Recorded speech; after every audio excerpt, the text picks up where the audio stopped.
100% of his brain given by the Almighty Allah Ta'ala. He is very brilliant, very convincing. I like it. He is a good speaker. That's the reason I am here again. He is very knowledgeable, very exciting. He enthuses. That's the great thing about him. I am actually very verbal opponent of Islam. I have met him personally and we discussed for 3 hours nearly, and I found him a person of very sharp mind. I thought that he won't be able to answer or he will be very jumbled. Whole of my idea went in vain. I appreciate his effort. Well, there is no comment for Doctor. He is a very great philosopher, excellent person. His way of explaining the things are marvelous. Any layman can also understand him.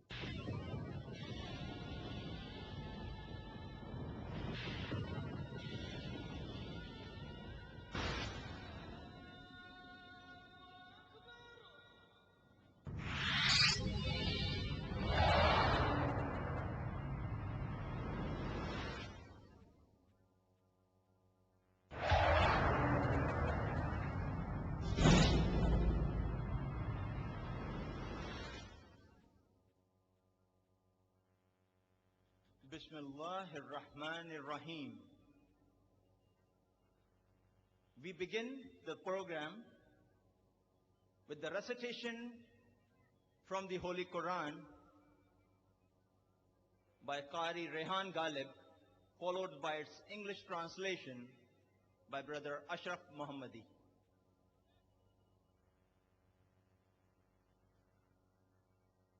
أعوذ بالله من الشيطان الرجيم.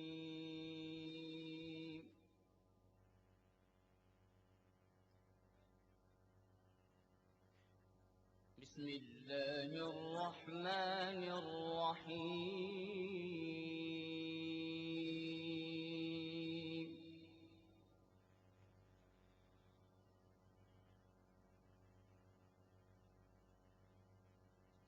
قل ادعوا الله أو ادعوا الرحمن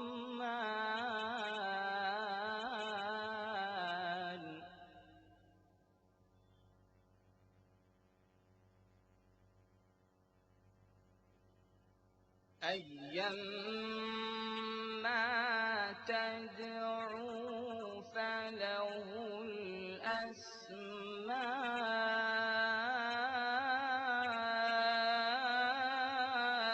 الأسماء الحسنى.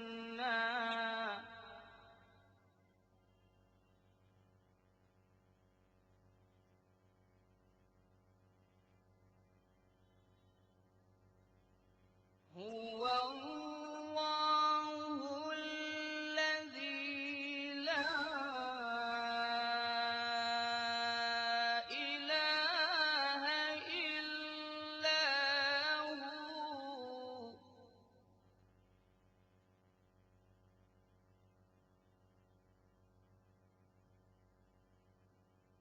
عالم الغيب والشهادة هو الرحمن الرحيم.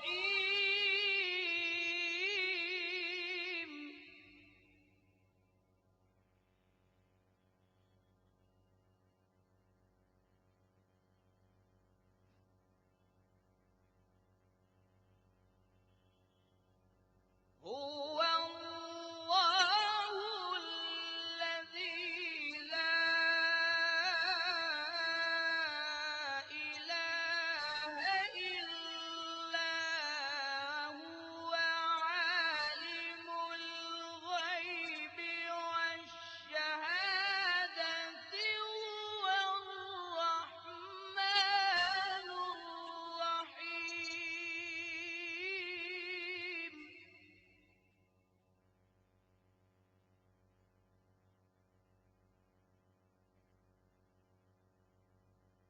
والله الذي لا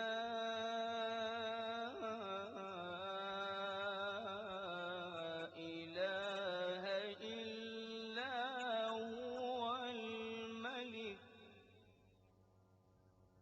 القدوس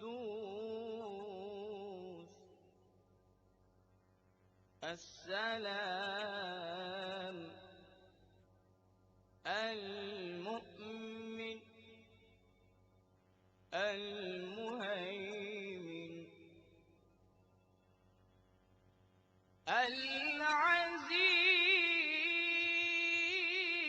العزيز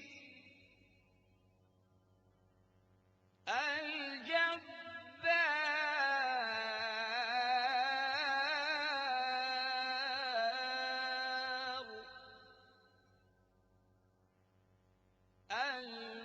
المتكبر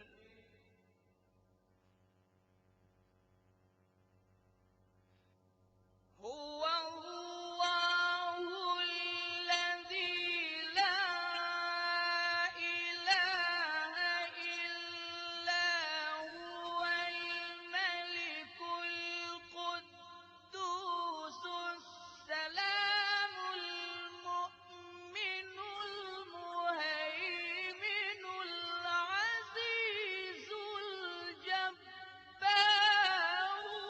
المتكبر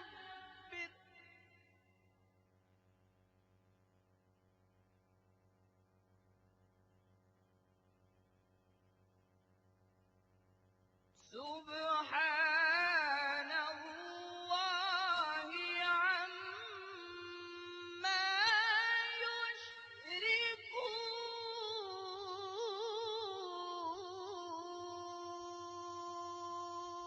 يشركون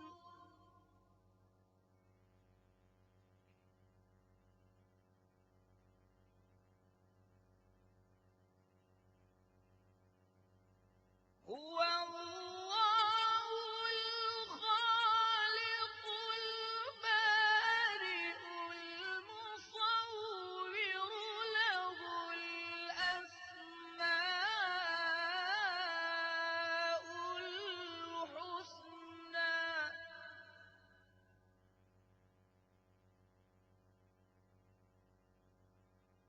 يسبح له ما في السماوات والأرض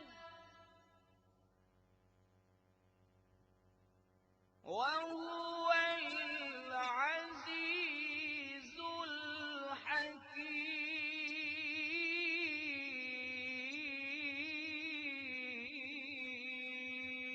الحكيم صدق الله العظيم.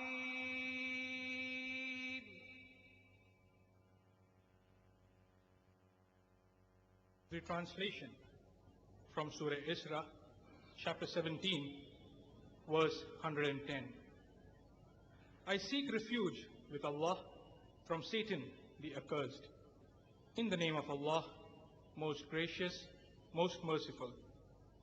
Say, call upon Allah or call upon Rahman.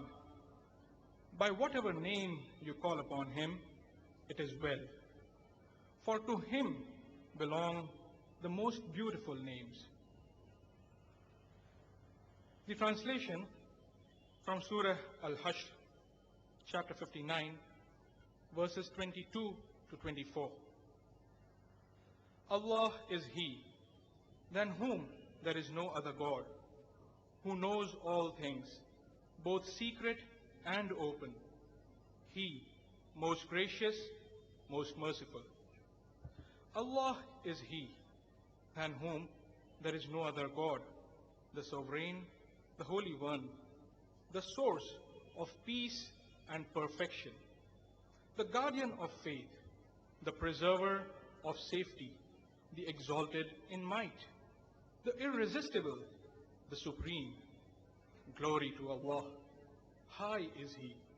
Above the partners, they attribute to Him. He is Allah, the Creator, the Evolver, the Bestower of forms or colors. To Him belong the most beautiful names. Whatever is in the heavens and on earth does declare His praises and glory. And He is the exalted in might, the wise. Verily, Allah has spoken the truth.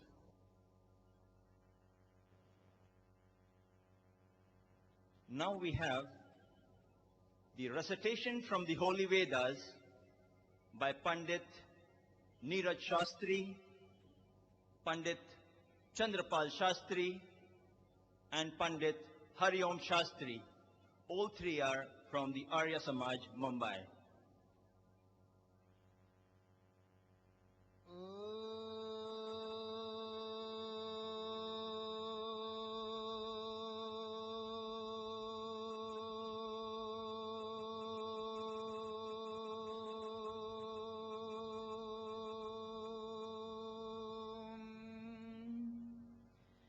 इन्द्रं मित्रं वरुणमग्निमाहुरथो दिव्याश्वसुपर्णो गरुत्मान् एकं तद्विप्रा बहुधा वदत्यग्निं यमं मातरिश्वानमाहु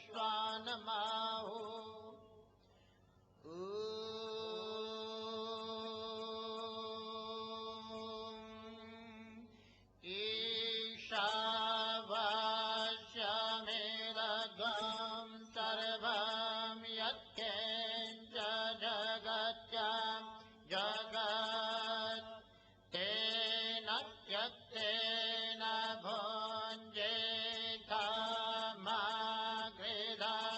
कस्य सिद्धनम्।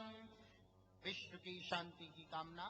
ओम द्यौः शान्तिरन्तरिक्षं शान्तिः पृथिवी शान्तिरापः शान्तिरोषधयः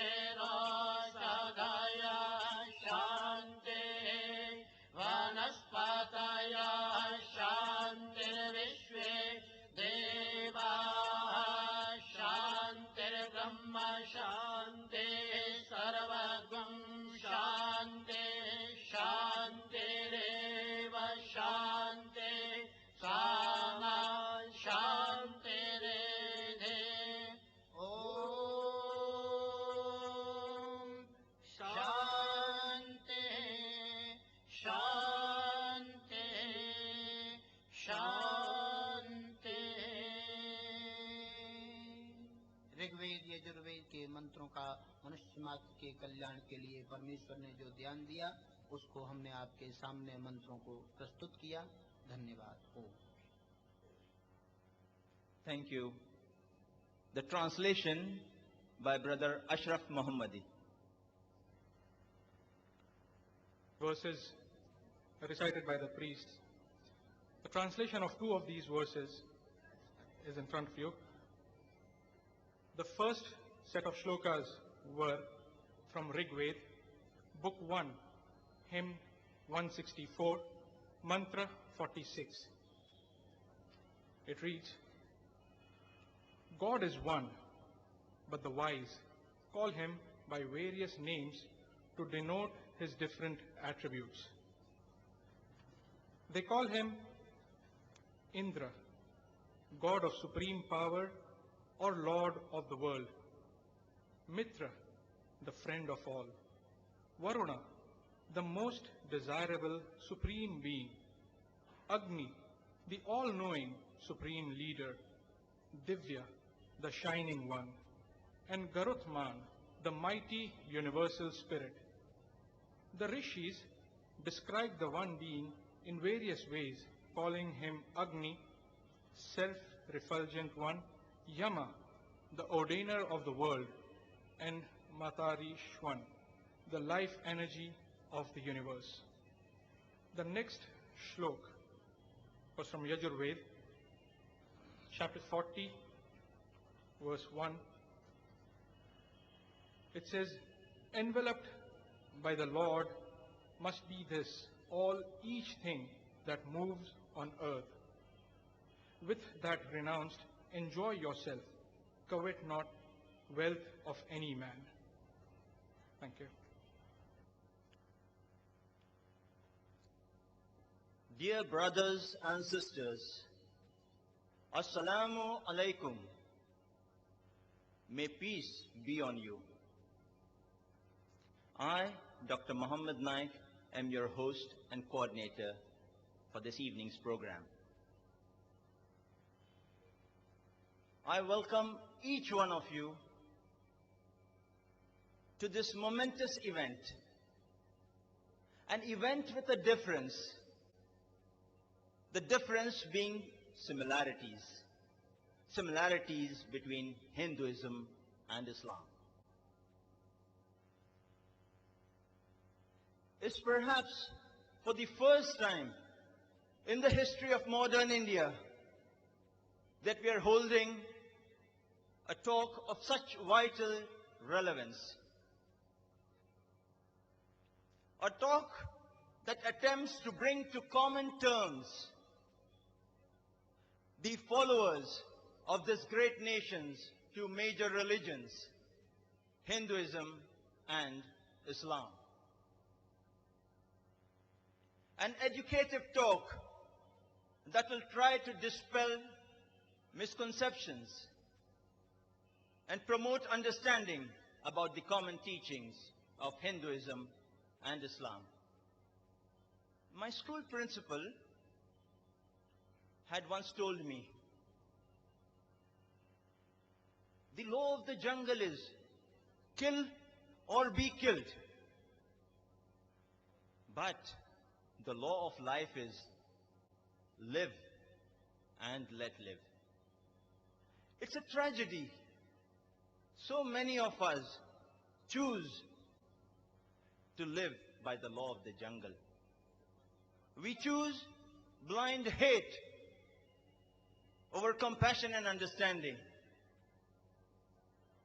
Fallible falsehood over transparent truth.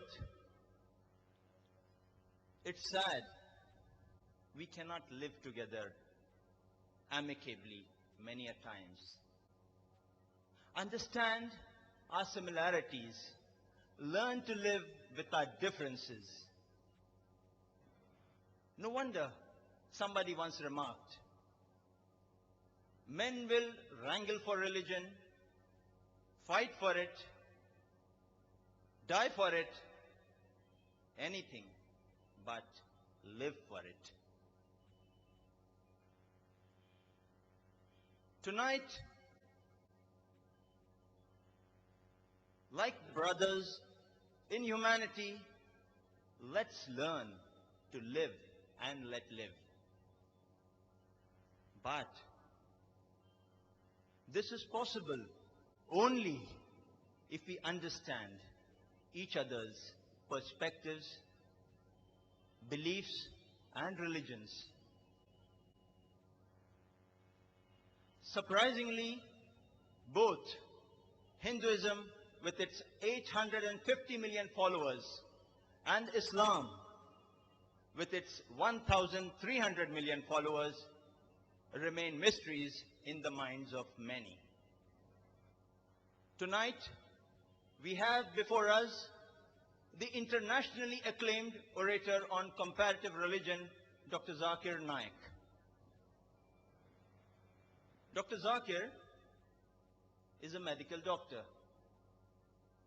His critical analysis and convincing answers are founded on fact, since he quotes verbatim from various religious scriptures like the Noble Quran, the Holy Bible, and the ancient Vedas. In the last 7 years, Dr. Zakir has delivered more than 700 public speeches in various countries worldwide, including the USA, Canada, UK, Saudi Arabia, UAE, South Africa, Australia, Singapore, Malaysia, Hong Kong, and Guyana in South America, in addition to numerous public talks in India. He appears regularly on many international TV channels in over 150 countries. This evening, he would be highlighting the similarities between Hinduism and Islam before us. May I present before you all, brothers and sisters in humanity, Dr. Zakir Naik.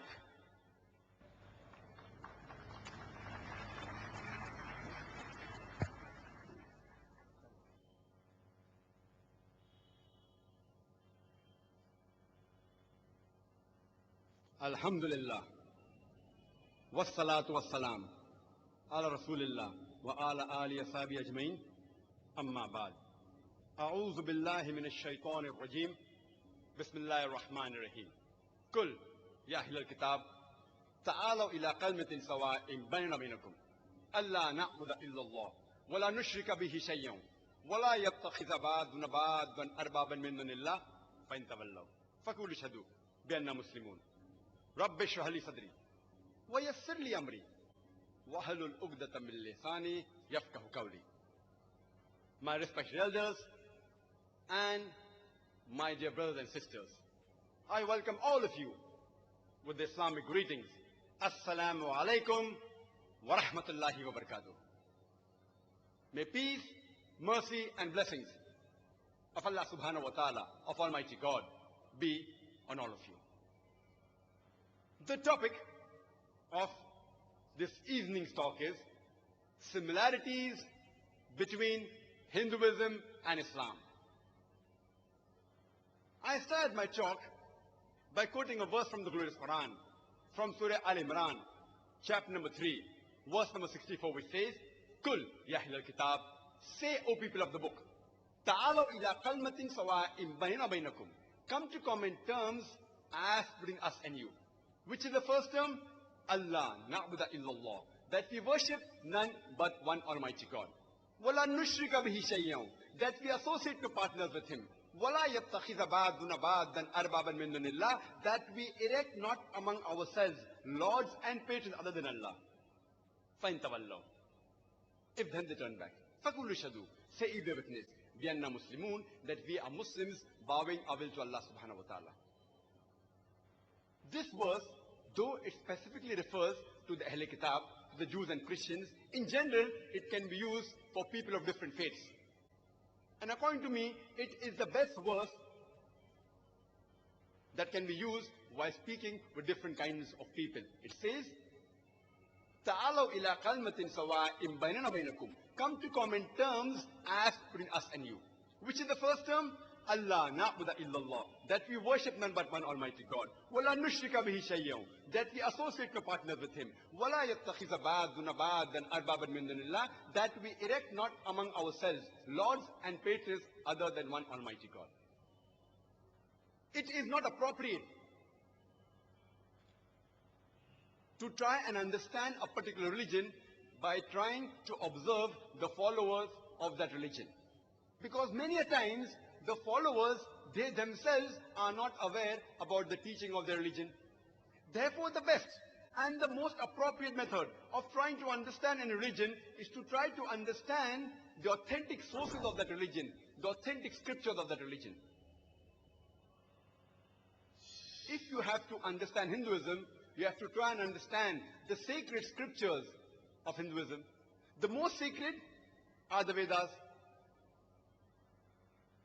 And the shlokas were recited from these scriptures. That is supplemented by the Upanishads, by the Itihas, Ramayana, Mahabharata, Bhagavad Gita, by the Puranas, Manusmriti, etc. But the most sacred are the Vedas amongst all the Hindu scriptures. So if you have to understand Hinduism, you have to try and understand the sacred scriptures of Hinduism. Similarly, in Islam, the most sacred scripture is the glorious Quran, which is the last and final revelation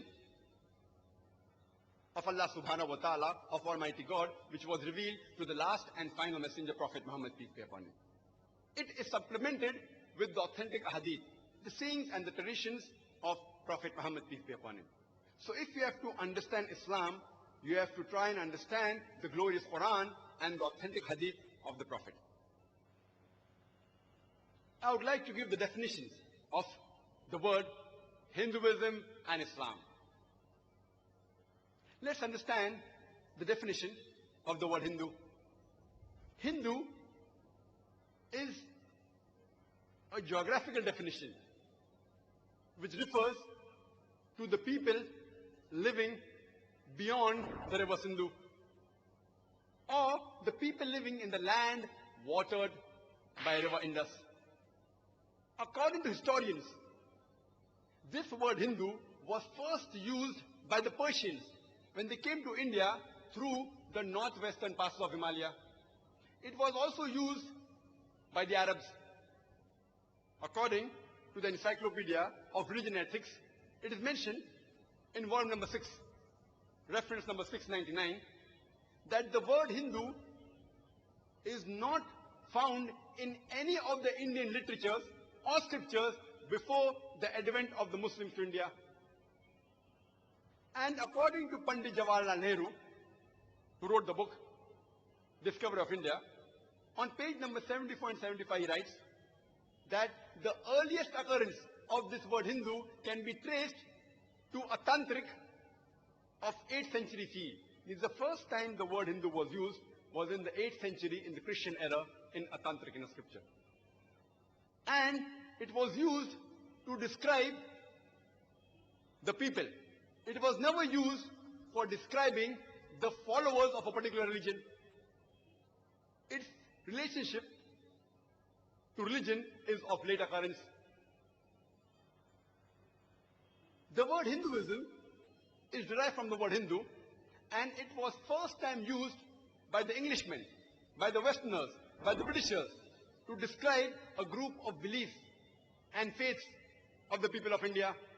According to the new Encyclopedia Britannica, volume number 20, reference number 591, it says that the word Hinduism was first used by the British writers in the year 1830 to describe the religion and the belief of the people of India. Since the word Hinduism was first coined by the Englishman, it's an English word, today the Hindu scholars, they object and they say that Hinduism is a misnomer. The right word for the religion should be Sanatan Dharam, that is eternal religion, or Vedic Dharma, that is the religion of the Vedas. And according to Swami Vivekananda, Hinduism is a misnomer. The followers should be called as Vedantists. That means the followers of the Vedas. So in short, the word Hindu is a geographical definition used for describing the people of India. Its relationship to religion is of late occurrence. The word Hinduism was first used in 1830 by the British writers. It's an English word. And the word Sanatan Dharma, Vedic Dharma, and Vedantist is more appropriate, but these two are nowhere to be found in any Indian scriptures. All these words have come into existence in the past 2 centuries. Let's understand the definition of the word Islam. Islam comes from the word Salm, which means peace. It's also derived from Silm, which means to submit your will to Almighty God. Islam, in short, means peace obtained by submitting your will to Almighty God. And anyone who submits his will to Almighty God, religion of Islam. In fact, Islam is there since time immemorial, since man set foot on this earth. And Prophet Muhammad, peace be upon him, is not the founder of this religion, but he is the last and final messenger of Almighty God, to whom was revealed the last and final message, the glorious Quran, 1400 years back. In this talk of mine today, I will not be speaking about those similarities between Hinduism and Islam, which is commonly known by most of the followers of both of these religions. I will not be speaking about both the religions say that you should speak the truth, that you should not tell a lie, that you should not be cruel, that you should be kind, that you should not steal. All these are known by the followers of both these religions. In fact, I will be speaking about those similarities which are not known commonly by both the followers of these religions. First, we'll discuss the similarities between Hinduism and the pillars of Iman, of faith in Islam. Allah says in the Quran, in Surah Baqarah, chapter number 2, verse number 177, Allah says that it is not righteousness that you turn your face to the east or west, but it is righteousness that you believe in Allah you believe in the last day, that you believe in his angels, his books, and his messengers. There's a hadith which is mentioned in Sahih Muslim, volume number 1, in the book of Iman, chapter number 2, hadith number 6. A person approaches the Prophet and asks him, what is Iman?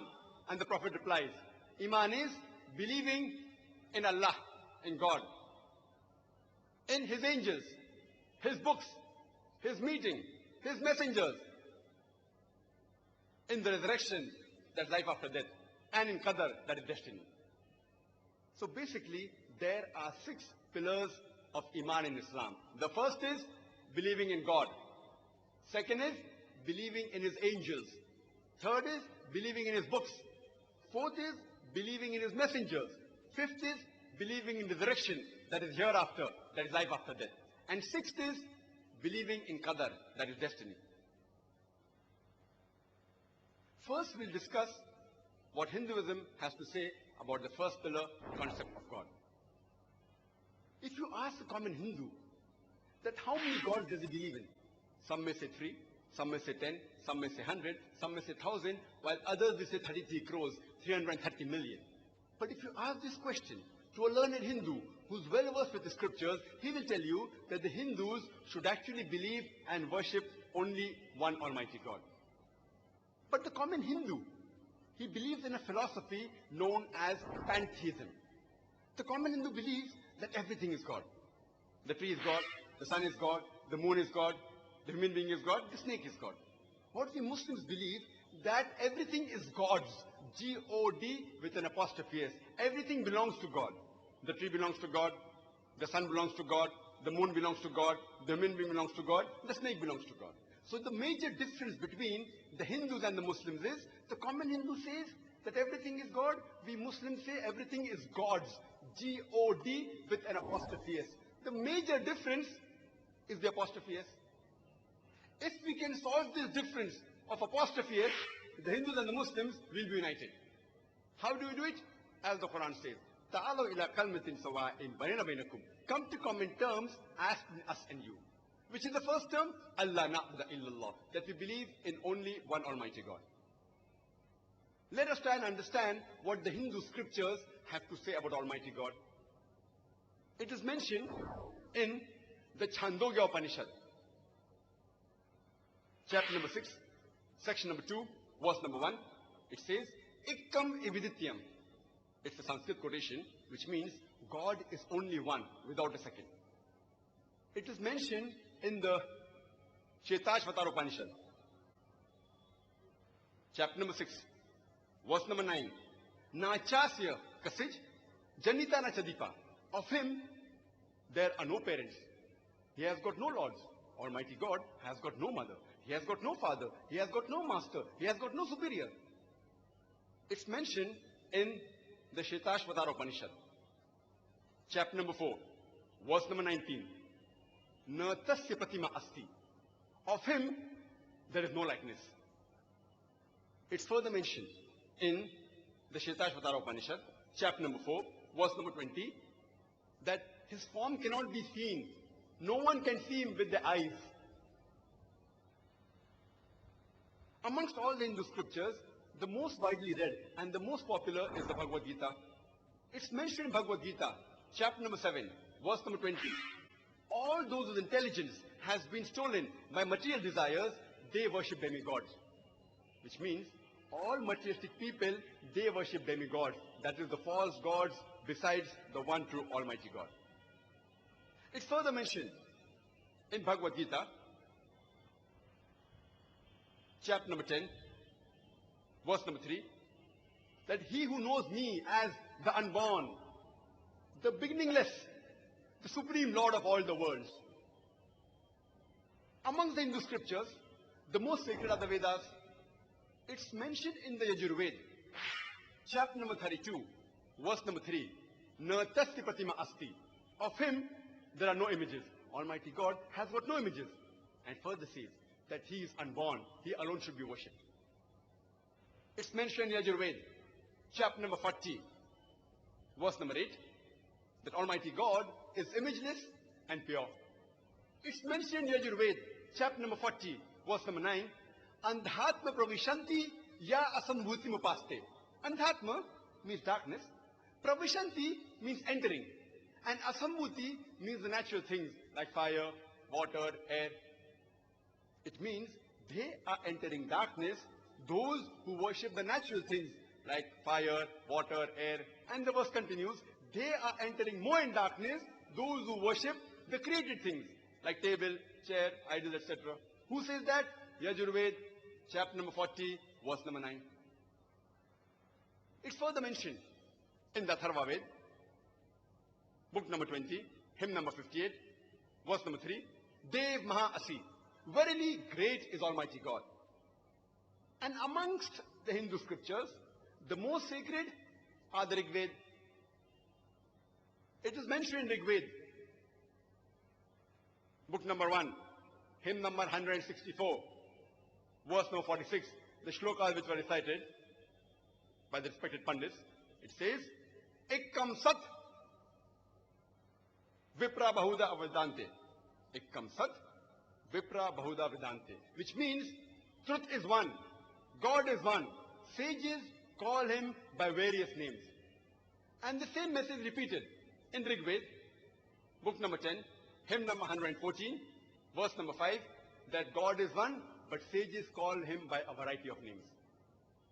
And in Rig Ved alone, in book number 2, hymn number 1, there are no less than 33 different attributes given to Almighty God, many of which were recited by the respected Pandits. One amongst them, in Rig Ved, book number 2, hymn number 1, verse number 3, is Brahma. If you translate Brahma into English, it means the creator. If you translate into Arabic, it means Khalik. We Muslims have got no objection if someone calls Almighty God as Khalik, or the creator, or Brahma.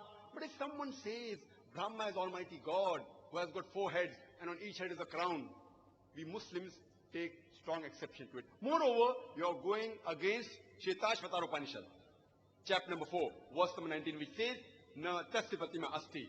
Of him, there is no likeness. Another attribute given in Rig Ved, book number 2, hymn number 1, verse number 3, is Vishnu. If you translate Vishnu into English, it means the sustainer, it means the cherisher. If you translate into Arabic, it is somewhat similar to Rabb. We Muslims have got no objection if someone says Almighty God is Rabb, or Vishnu, or sustainer, or cherisher. But if someone says Vishnu is Almighty God, who has got 4 hands, one of his right hand is the discus, the chakra, the other hand he has the conch, he's traveling on the bird by the name of Garuda, or reclining on a couch of snakes, we Muslims take strong objection to it. Moreover, you are going against Yajurved, chapter number 32, verse number 3, which says, Na tasya pratima asti. Of him, there are no images. If you read Rig Ved, all these descriptions are not given. The attributes are given. That Almighty God is creator, He is sustainer, He is cherisher. We have no objection with attribute. But these images are not given because it is mentioned in the Vedas that Almighty God has got no images. It's further mentioned in Rig Ved, book number 8, hymn number 1, verse number 1, Maachdanadi Sansad. Maachdanadi Sansad, which means, do not worship anyone except the one God.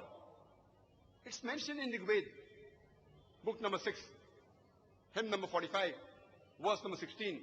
Ya ek it mushtihi. Praise Him alone, the one true God. And the Brahma Sutra of the Vedanta is Ekam Braham Dyutya Naste, Nehna Naste Kinchan, which means Bhagwan ek hi hai, dusra nahi hai, nahi hai, nahi hai, zara bhi nahi hai. There is only one God, not a second, not at all, not at all, not in the least bit. So if we read the Hindu scriptures, we understand the concept of God in Hinduism. Let's try and understand the concept of God in Islam. The best reply any Muslim can give you regarding the concept of God in Islam is quote to you Surah Ikhlas, chapter number 112, verse number 1 to 4, which says, Qul huwallahu ahad. Say, He is Allah one and only. Allahu samad. Allah, the absolute and eternal. Lam yalid, walam yulad. He begets not, nor is begotten. Walam yakul lahu kufuwan ahad. And there is nothing like Him. This is a four-line definition of Almighty God given in the glorious Quran in Surah Ikhlas, which is the same as which was mentioned in the Hindu scriptures. The first is, Qul huwallahu ahad. Say He is Allah one and only. Same as the Chandogya Upanishad, chapter number 6, section number 2, verse number 1, which says, Ikkam evidityam. God is only one without a second. The second verse, Allahu samad. Allah, the absolute and eternal. Same as Bhagavad Gita, chapter number 10, verse number 3, which says that He is the Lord of all the worlds. Verse number 3, Lam yalid walam yulad. He begets not, nor is begotten. Same as Shetashvatar Upanishad, chapter number 6, verse number 9, which says, Nachasya kasij janita nachadipa, which means Almighty God has got no parents, He has got no Lord, He has got no mother, He has got no father. And the last is, Walam yakun lahu kufuwan ahad. There is nothing like Him. Same as mentioned in the Shetashvatar Upanishad, chapter number 4, verse number 19, as well as Yajurved, chapter number 32, verse number 3, which says, Na tasya pratima asti. Of Him, there is no likeness. He has got no images. The definition of Almighty God given in Quran and the Hindu scripture is exactly the same. This is the touchstone of theology. Surah Ikhlas and what's quoted from the Hindu scriptures is the touchstone of theology. If anyone says that so-and-so candidate is God, you put him to the test of Surah Ikhlas. If that candidate passes the test, he is a true Almighty God. If he doesn't, he is not a true God.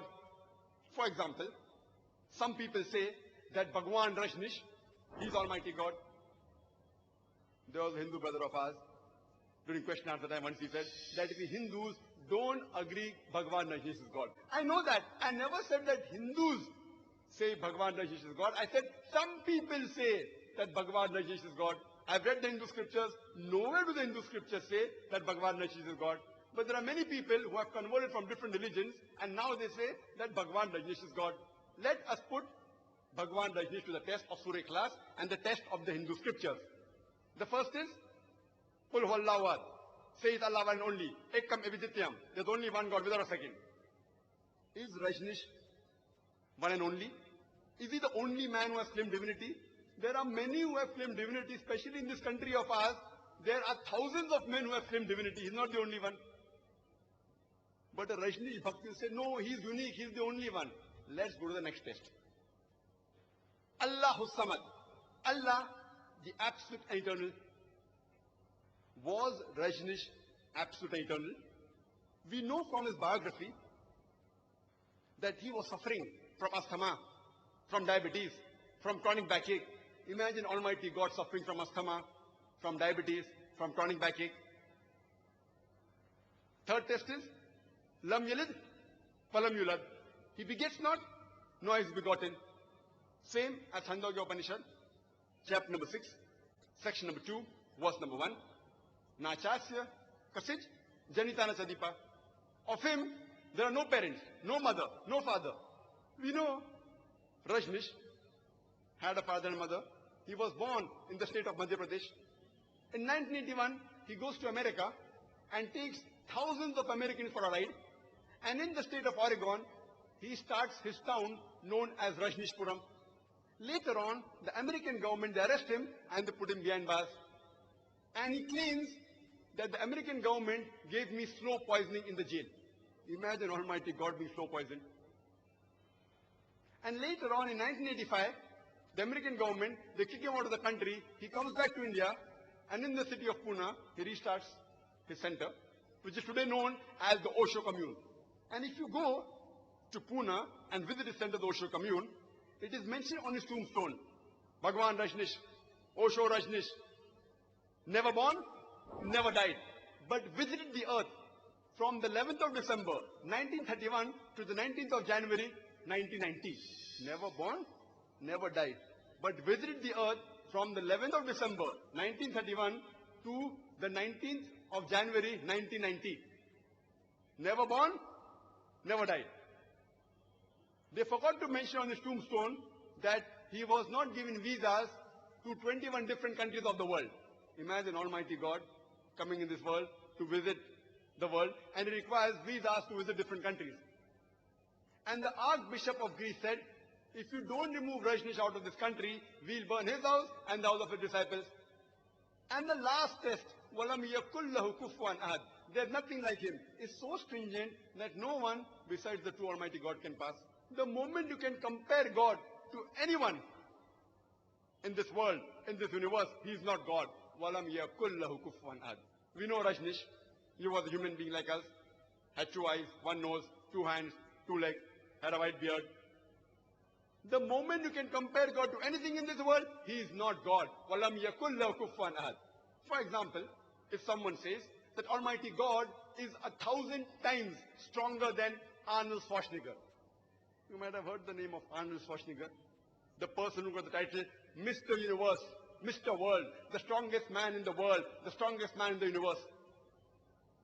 If someone says that Almighty God is 1,000 times stronger than Arnold Schwarzenegger, the moment you can compare God to anyone, whether it be Arnold Schwarzenegger, whether it be Dara Singh, or whether it be King Kong, whether it be 1,000 times, or whether it be 1,000,000 times, the moment you can compare God to anything in this world, he is not God. وَلَمْ يَكُلْ لَهُ كُفُوًا أَحَدٌ. There's nothing like him. My request is to my dear brothers and sisters, whichever God you are worshipping, put them to the test of Surah Ikhlas and the test of the Hindu scriptures. If they pass the test, they are true Almighty God. If they fail, they are not. Otherwise, Allah subhanahu wa ta'ala says in the Quran, in Surah Isra, chapter number 17, verse number 110, the ayat which was recited by the Qari, قُلِ ذُو اللَّهِ عَبِدُ الرَّحْمَنِ أَيَّمَا تَدُوا فَلَهُ الْأَسْمَاءُ الْحُسْنَى. Say call upon him by Allah or by Rahman. By whichever name you call upon him, to him belongs the most beautiful name. You can call Allah subhanahu wa ta'ala by any name, but it should be a beautiful name. It should not conjure up a mental picture. And there are no less than 99 different attributes given to Almighty God in the glorious Quran. Ar-Rahman, Ar-Rahim, Al-Hakim, most gracious, most merciful, most wise, no less than 99. And the crowning one is Allah. Why do we Muslims prefer calling Allah by the Arabic word Allah instead of the English word God? Because a person cannot play mischief with the Arabic word Allah as you can do with the English word God. For example, if you add S to God, it becomes gods. That's plural of God. There's nothing like plural Allah. Kul huwallahu ahad. Say He's Allah one and only.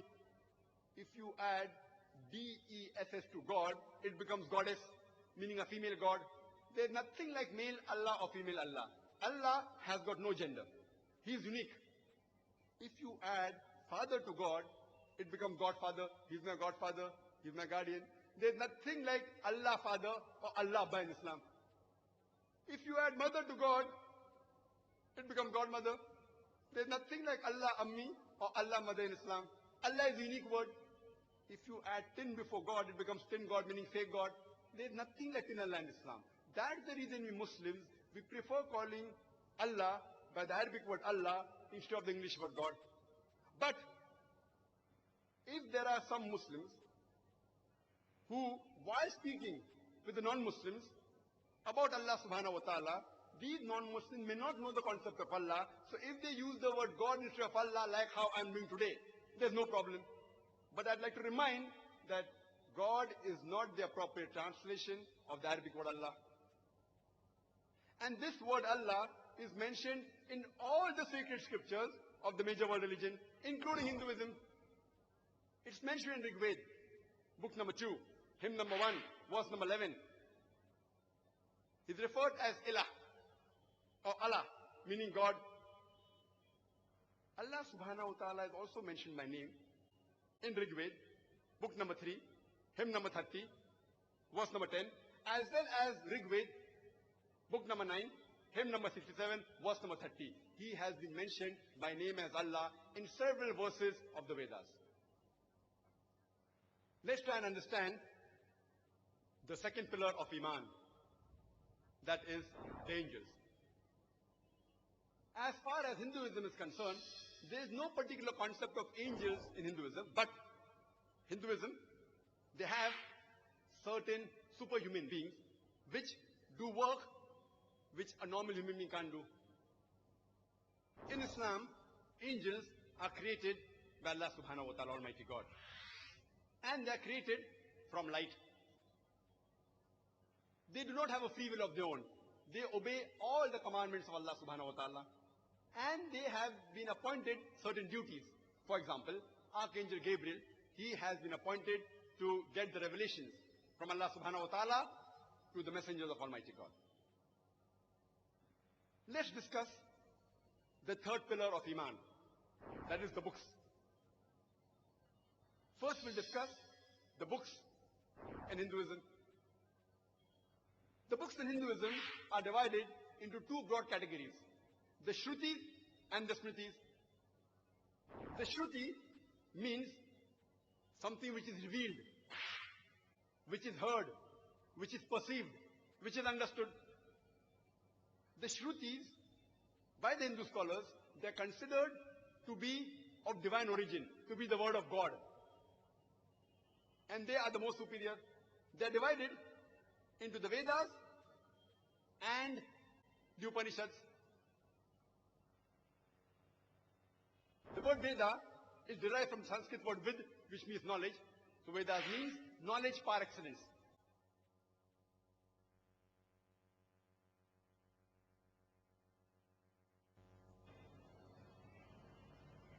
These are the holy Vedas, the most sacred. And there are principally four Vedas. We have the Rig Veda, which deals with the songs of praises.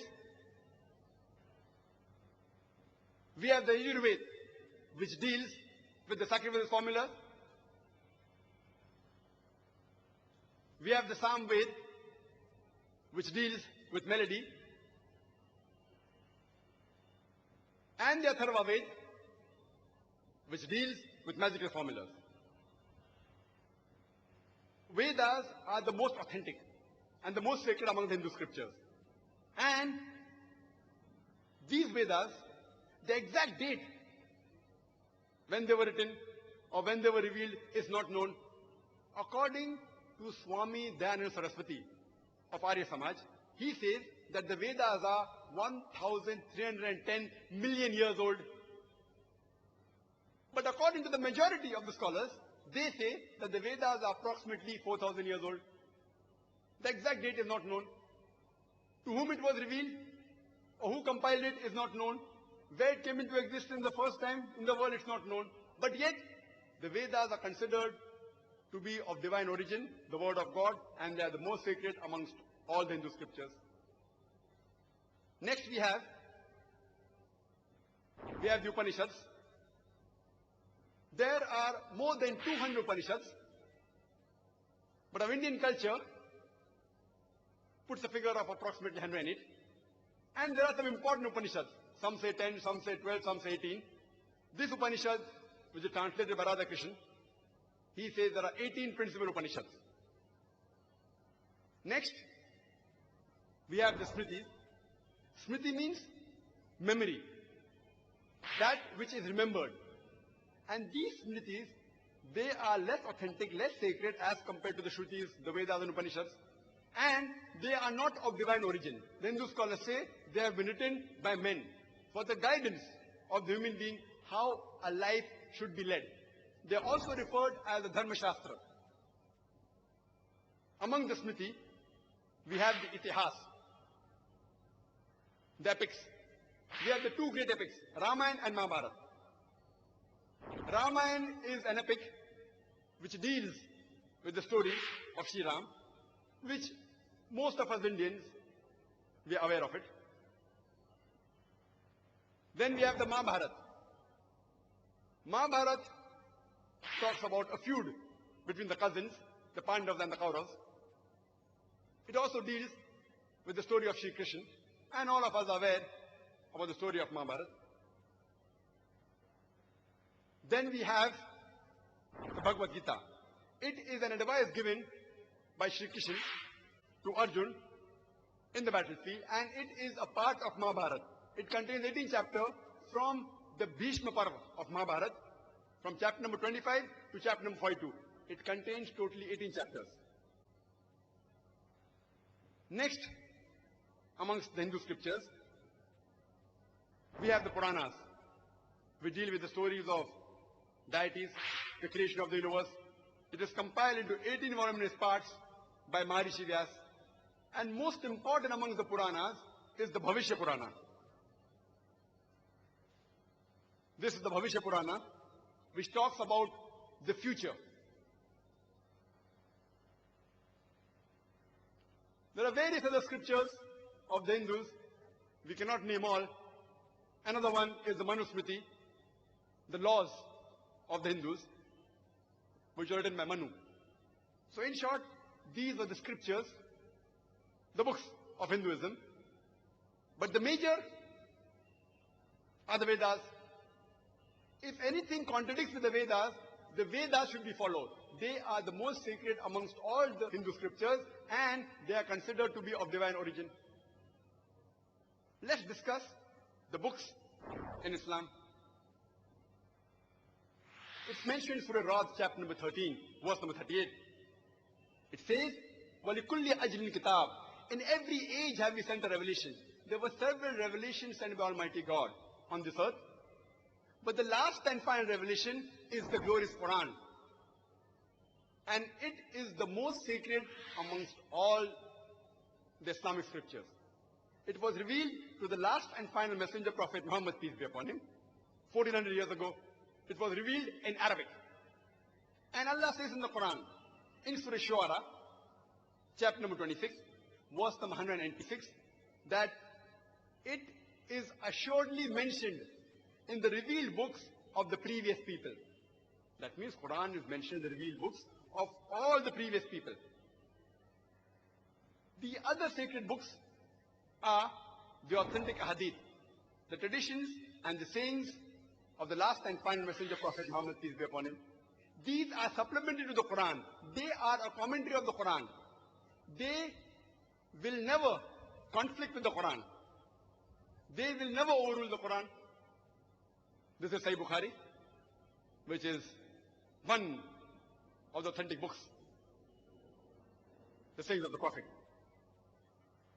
Fourth pillar of Iman is the messengers of God. First we'll discuss the messengers of God in Islam. Allah says in the Quran, in Surah Fatir, chapter number 35, verse number 24, وَإِم مِّنْ أُمَّةٍ إِلَّا خَلَافِيهَا نَذِيرٌ. There is not a people without a warner having lived amongst them in the past. Allah says in the Quran that there were several messengers sent on the face of the earth.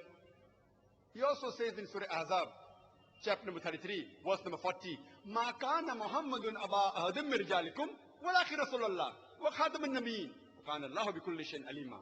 Which means Muhammad, peace be upon him, is not the father of any of you men, but he is a messenger of Allah, and he is the seal of the prophets. He is the last and the final messenger of Almighty God. And Allah is all-knowing, full of knowledge. Since Prophet Muhammad, peace be upon him, was the last and final messenger of Allah subhanahu wa ta'ala, he was not sent only for the Muslims or only for the Arabs. Allah says in the Quran, in Surah Anbiya, chapter number 21, verse number 107, وَمَا أَرْسَلْنَاكَ إِلَّا رَحْمَةً لِلْعَالَمِينَ. That we have sent thee not but as a mercy to the whole of humanity, as a mercy to all the world, as a mercy to all creatures. The message is repeated in Surah Sabah, chapter number 34, verse number 28, where Allah says, وَمَا أَرْسَلْنَاكَ إِلَّا كَافَّةً لِلنَّاسِ بَشِيرًا وَنَذِيرًا. That we have sent thee not but as a universal messenger, giving glad tidings and warning them against sin. But most of the human beings yet do not know. And a prophet said, it's mentioned in Sahih Bukhari, point number 1, in the book of Salah, chapter number 56, hadith number 429. The prophet said that all the previous messengers that came before me, they were only sent for their people. But I have been sent for the whole of humanity.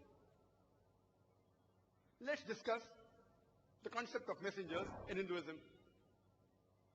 The common Hindus, they have a different concept. They believe in avatars. The word avatar is derived from av, which means down, and tra, which means Passover. So avatar means to descend down, to come down. And according to Oxford Dictionary, it says that avatar means in Hindu mythology a deity or a revered soul coming down on the earth in bodily form.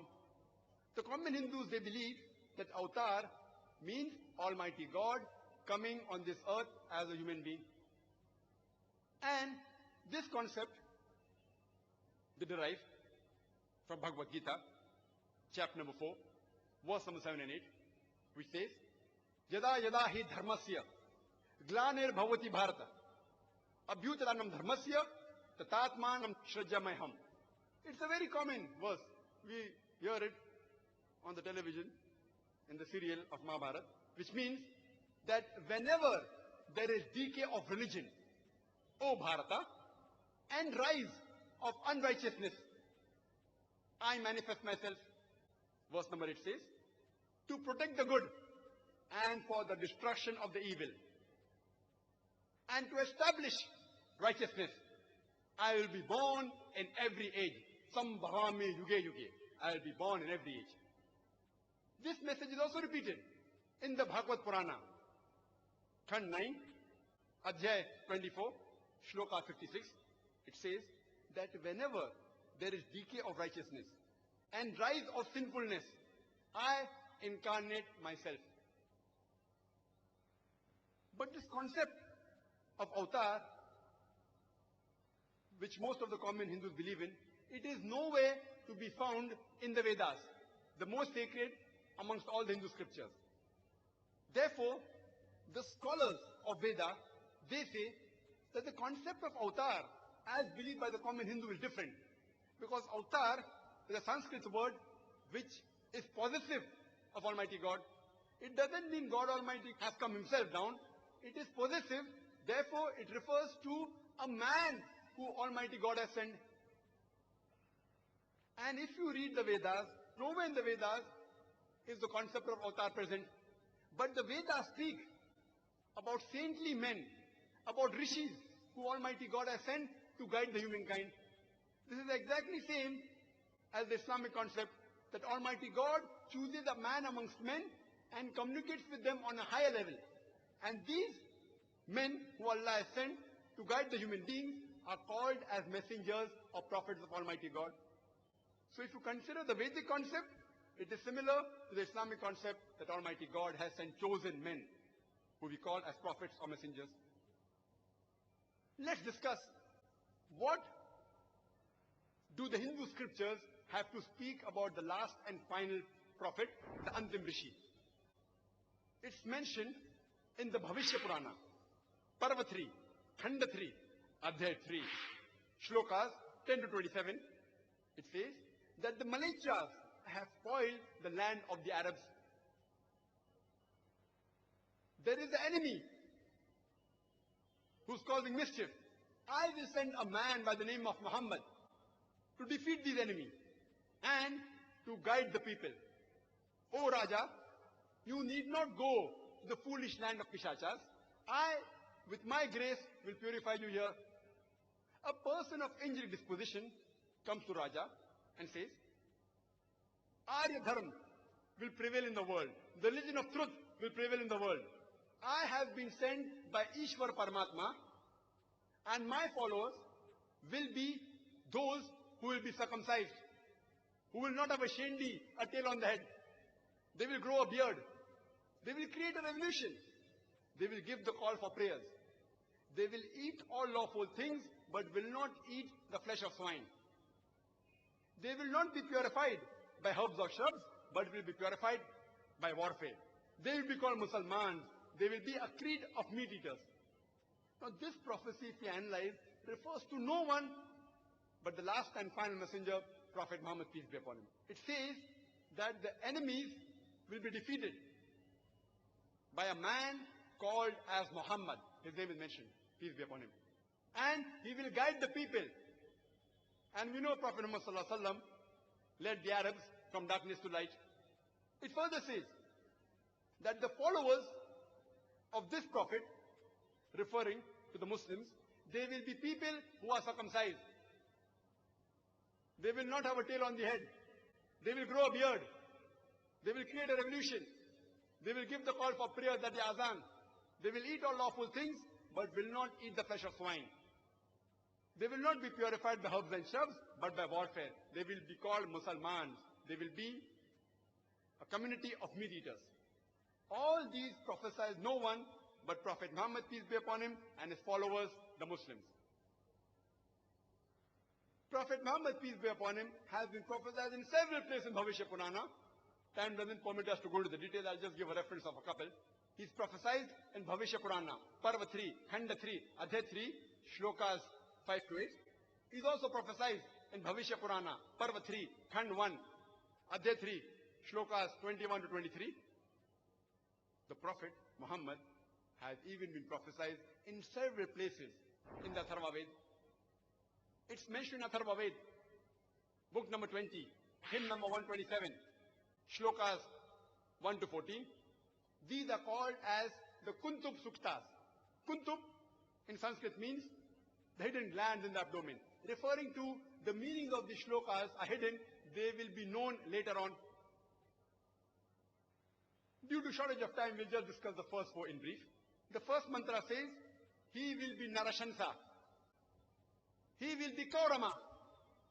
He will be protected from 60,090 enemies. Mantra number 2 says, he will be a camel riding Rishi. Mantra number 3 says, he will be Mama Rishi. Mantra number 4 says, he is Vashves Rev. The first mantra says, he is Narashansa. Narashansa in Sanskrit, it derived from the word Nar, meaning a man or a person, and Shansa means praiseworthy. How we know in Hindi we say Prashansa. So Shansa is the same thing. So Narashansa means a person who is praiseworthy.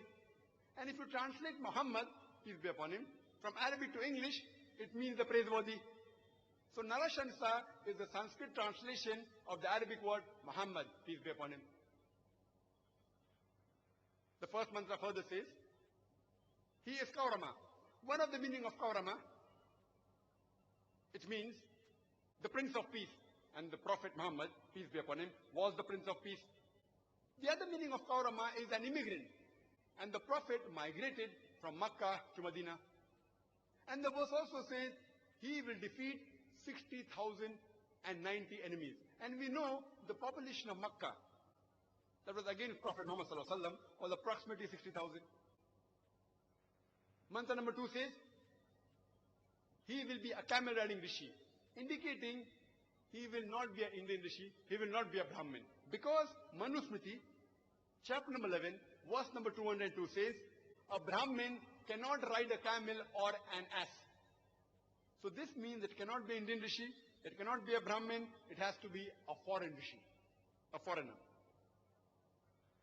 Mantra number 3 says, he is Mama Rishi, also meaning Maharishi, means a great Rishi. Or some places it says Muhammad, that's the name of Prophet Muhammad sallallahu alaihi wasallam. The fourth mantra says, he is Reb. Reb means one who praises. Prophet Muhammad, peace be upon him, he was also called as Ahmad, may peace be upon him, which means one who praises. And the Prophet was called the one who praises, which is the translation of the Sanskrit word Reb. He has been prophesied in several other places in Atharva Ved. He is also prophesied in Atharva Ved, book number 20, hymn number 21, verse number 6. It says that Akaru, meaning the praiseworthy man, he will defeat 10,000 enemies without a battle. This refers to the battle of Ahzab, battle of Khandaq, which Prophet Muhammad sallallahu alaihi wasallam, we know that he was the one who was praiseworthy. And he won the battle of Khandaq, battle of Ahzab, in which the enemies were approximately 10,000 without the battle being fought.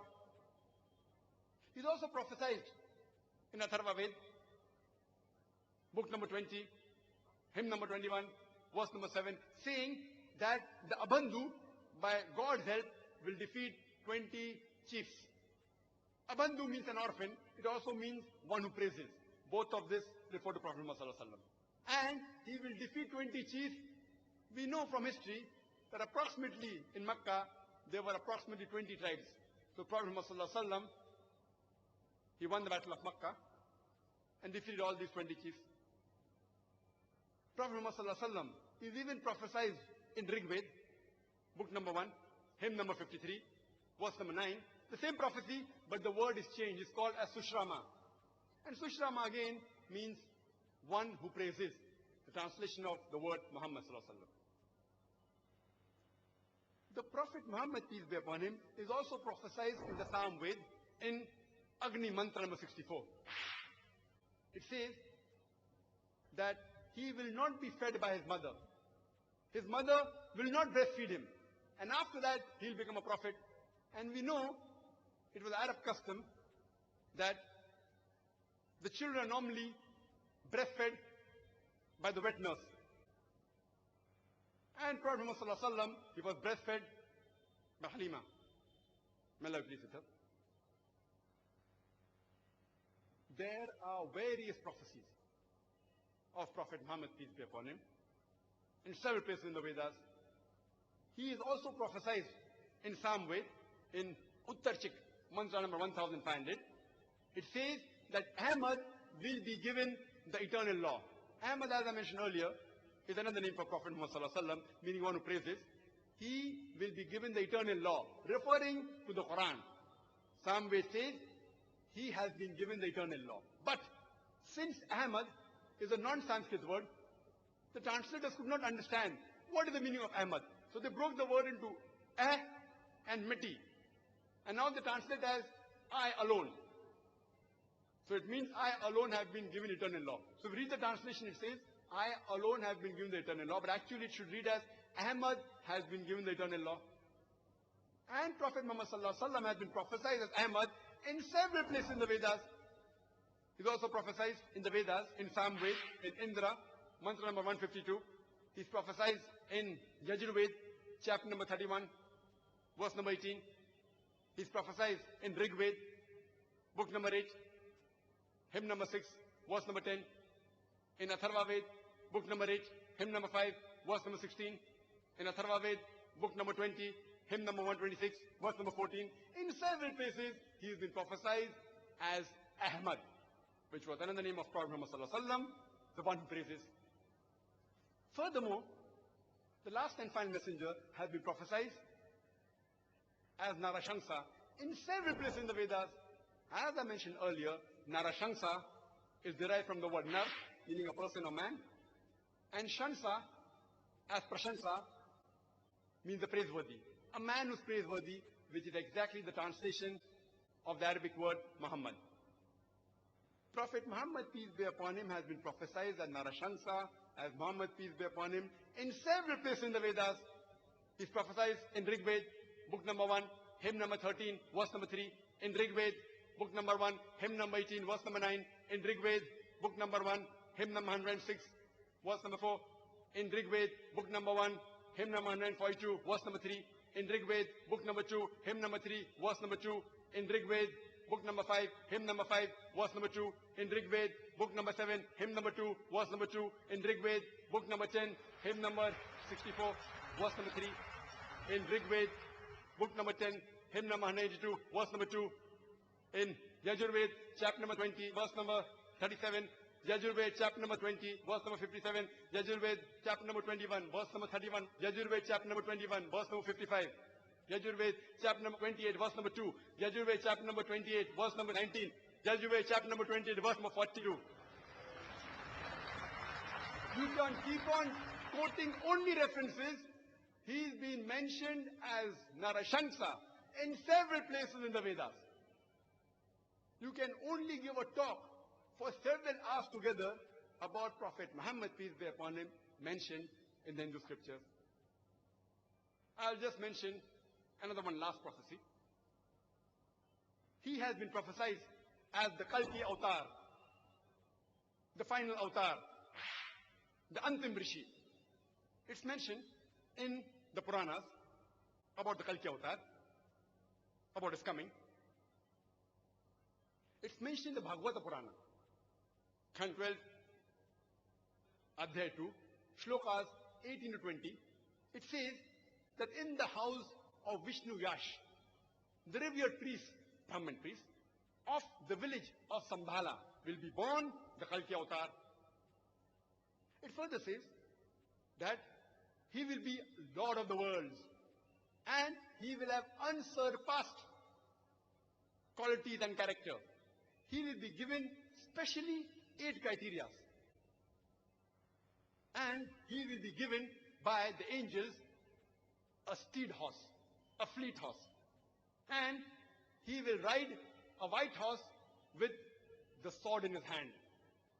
He will defeat the miscreant evil people and he will be savior to the world. It further says in Bhagavad Purana, Khand 1, Adhyay 3, Shloka 25, that in Kali Yuga, where kings become robbers, there will be a savior who will be born in the house of Vishnu Yash. His name shall be Kalki. He's even prophesied in the Kalki Purana, chapter number 2, verse number 4, that in the house of Vishnu Yash, the chief of the village of Sambhala will be born Kalki Avatar.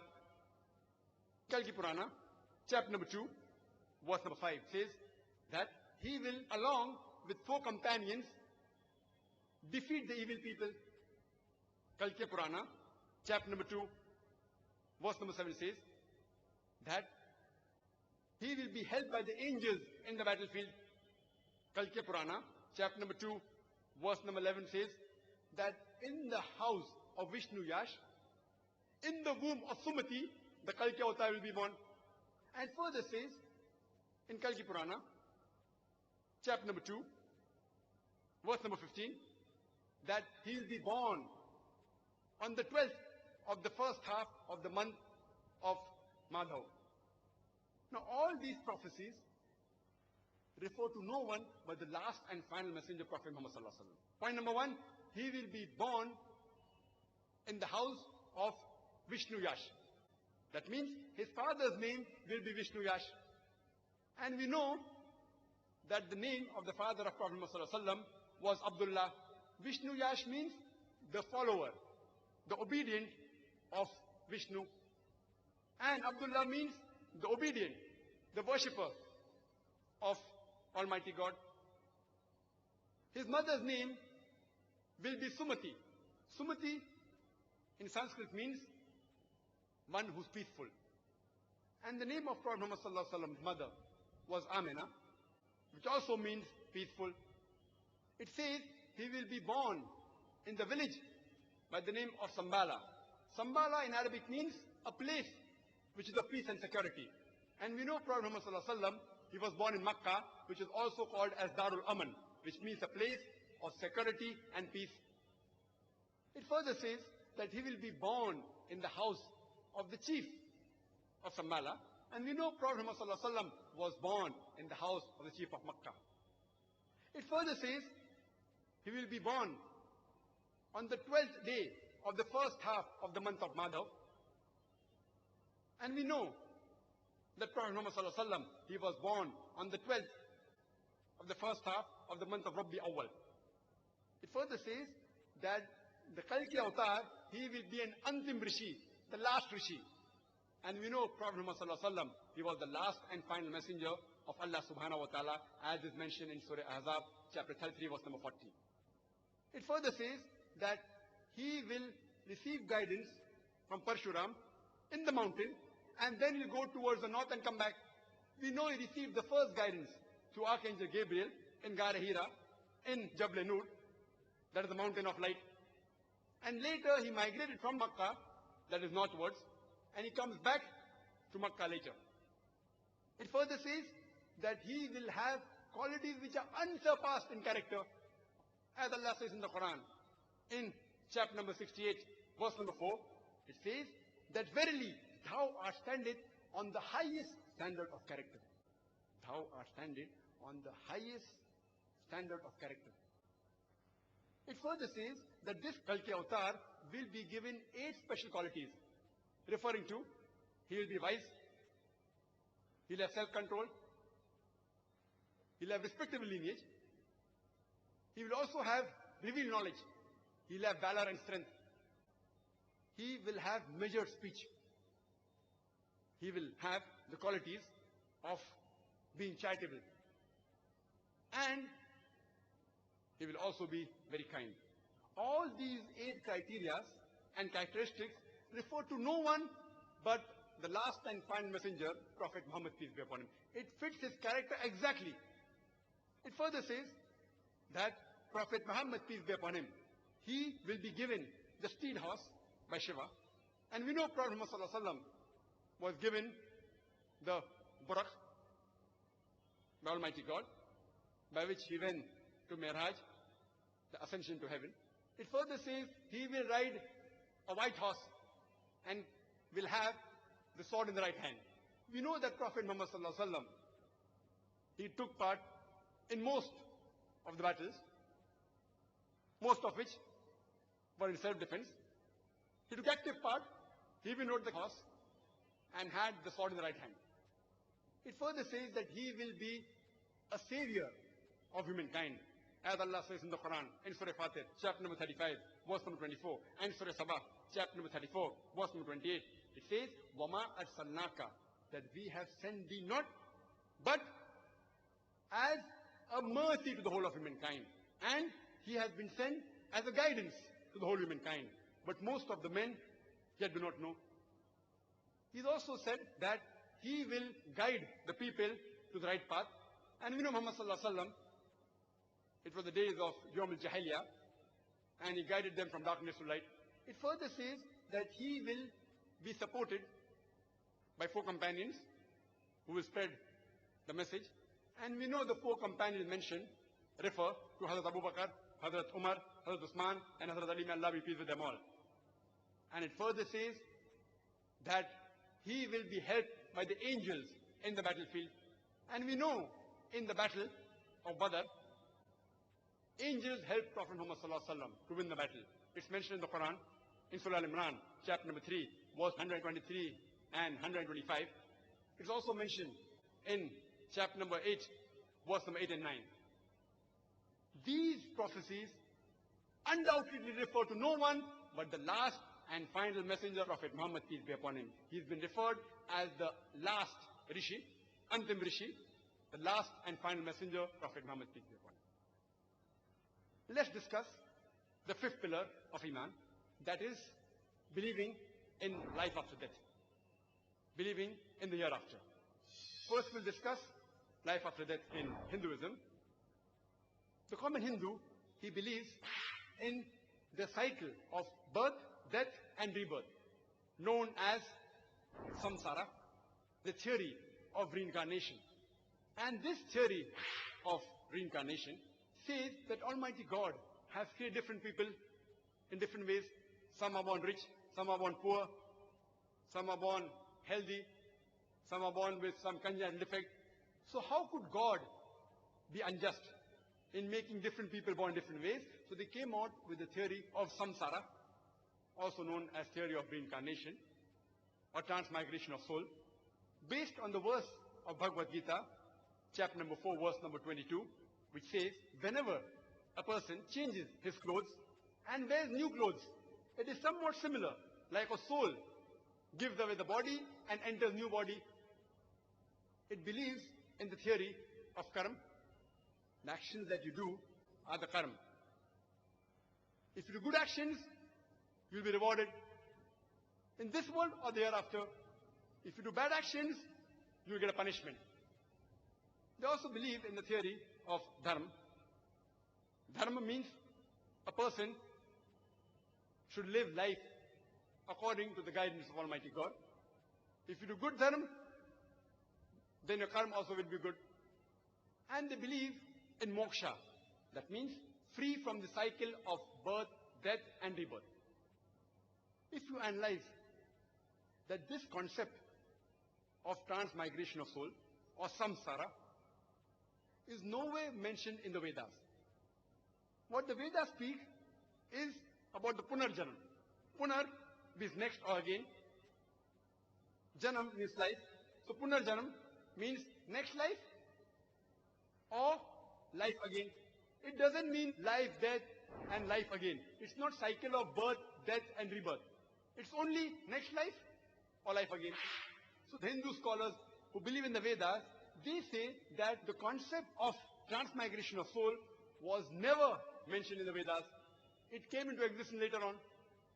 What is mentioned in the Vedas, if you read Rig Veda, book number 10, hymn number 16, verse number 4 and 5, it speaks about the next life and also says you will go to paradise, but doesn't speak about death, life and death. Further, if you analyze the Vedas and the other Hindu scriptures, they talk about Swarg, about heaven, and describe heaven, that it is a very beautiful place where rivers will flow, there will be rivers flowing of milk, and there will be various fruits. It will be a place which is good. It even talks in several places in the Vedas, in Atharva Ved, in Rig Ved. The Vedas even speak about Nark, that is hell. The description is somewhat like fire. And it says that this fire of hell will be bad, and a person won't be able to bear the pain in hell. So the concept of hell and heaven is there. But the concept of death, birth and death is not there anywhere in the Vedas. Because the human beings, the scholars, they could not know how could some people be born healthy, some people born with congenital defect. So because of this, we find that this concept have come about the birth, death and rebirth.